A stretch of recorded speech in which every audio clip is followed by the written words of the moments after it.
Assalamualaikum warahmatullahi wabarakatuh. Halo teman-teman, perkenalkan nama saya Firdausi Oktaviani dari Fakultas Ilmu Pendidikan, Prodi PGSD Universitas Tunggal Madura.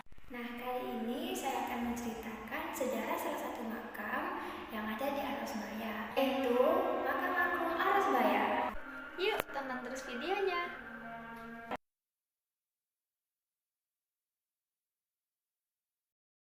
Bagi rombongan wisatawan dari luar Pulau Madura yang datang berkunjung ke objek wisata religi Pasarian Air Mata di Desa Puturan, Kecamatan Arosbaya, ada baiknya untuk tidak melupakan situs makam agung di Kecamatan Arosbaya. Bahkan secara etika spiritual akan lebih afdol bagi para peziarah atau ahli tirakat untuk sowan ke makam agung terlebih dahulu sebelum bertandang ke kompleks Pasarian Air Mata. Terlebih, lokasi makam agung hanya berjarak sekitar 2 km sebelah selatan Pasarian Air Mata.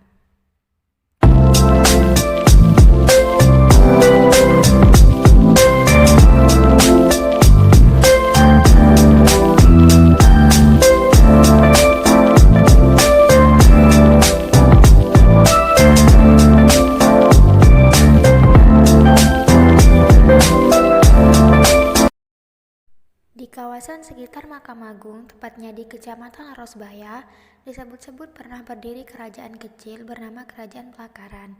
Kerajaan ini diperintah oleh Ki Demung Pelakaran, keturunan dari Prabu Wijaya 1468 sampai 1478, raja terakhir dari Kerajaan Majapahit. Selain itu, terkenal dengan legenda Islam Ongku. Situs ini juga amat berkait erat dengan penetapan tanggal, bulan, dan tahun hari jadi Bangkalan.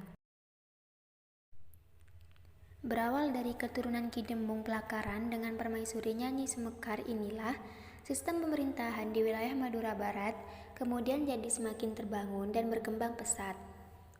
Ketika Keraton Pelakaran diperintah Raden Pragalbo, putra ketiga Ki Demung Pelakaran yang kemudian populer dengan sebutan Pangeran Islam Onggu atau Islam Mengangguk, kekuasaan Kerajaan Pelakaran yang pusat pemerintahannya sudah berpindah ke Arisbaya atau sekarang Arosbaya, jadi semakin berkembang luas hingga ke seluruh Pulau Madura.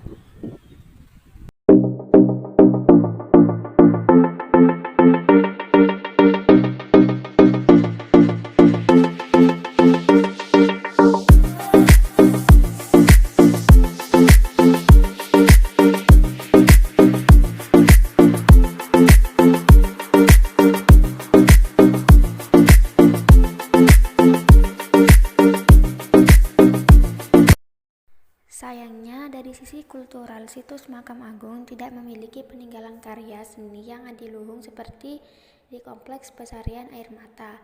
Bangunan fisik situs Makam Agung meski menyiratkan konstruksi dan arsitektur bangunan kuno hanya berwujud pagar keliling dengan ukuran sekitar 20 kali 40 meter saja.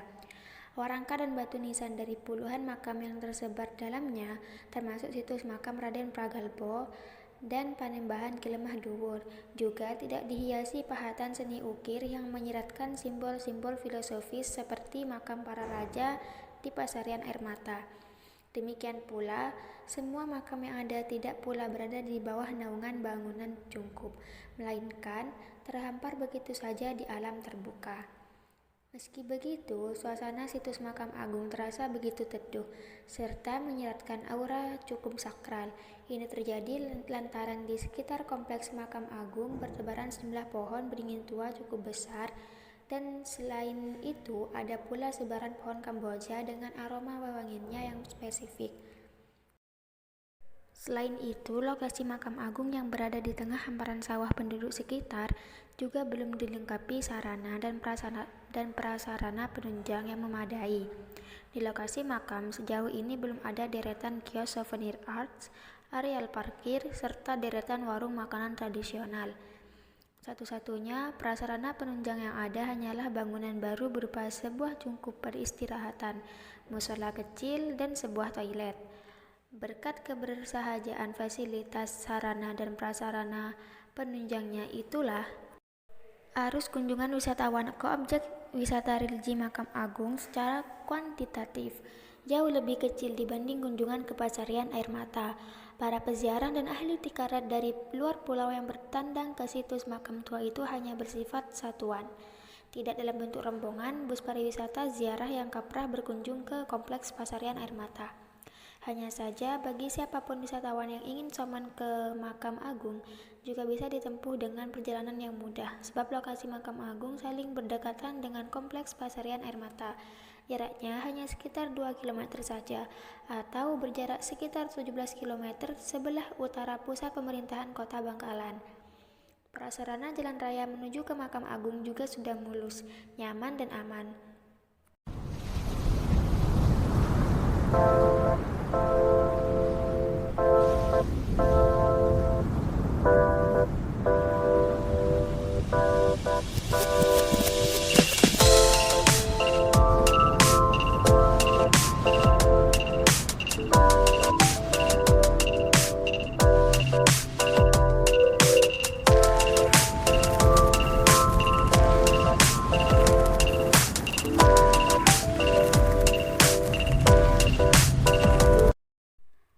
Ada tata tertib peziarah atau pengunjung Makam Agung Harosbaya, yaitu peziarah atau pengunjung diharap lapor kepada juru kunci Pasarian Makam Agung.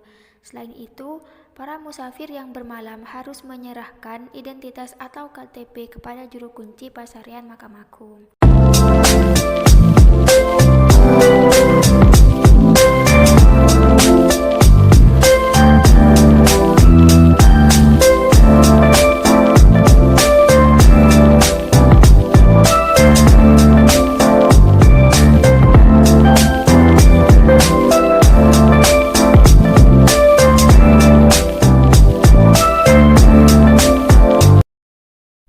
Selain itu, dilarang merusak atau merubah fungsi dan bentuk cagar budaya, dilarang mencuri atau memperjualbelikan cagar budaya, dilarang memindahkan, membawa, memisahkan, memugar cagar budaya tanpa seizin instansi terkait, mencoret-coret cagar budaya di lokasi situs, mengotori atau membuat keonaran di situs cagar budaya.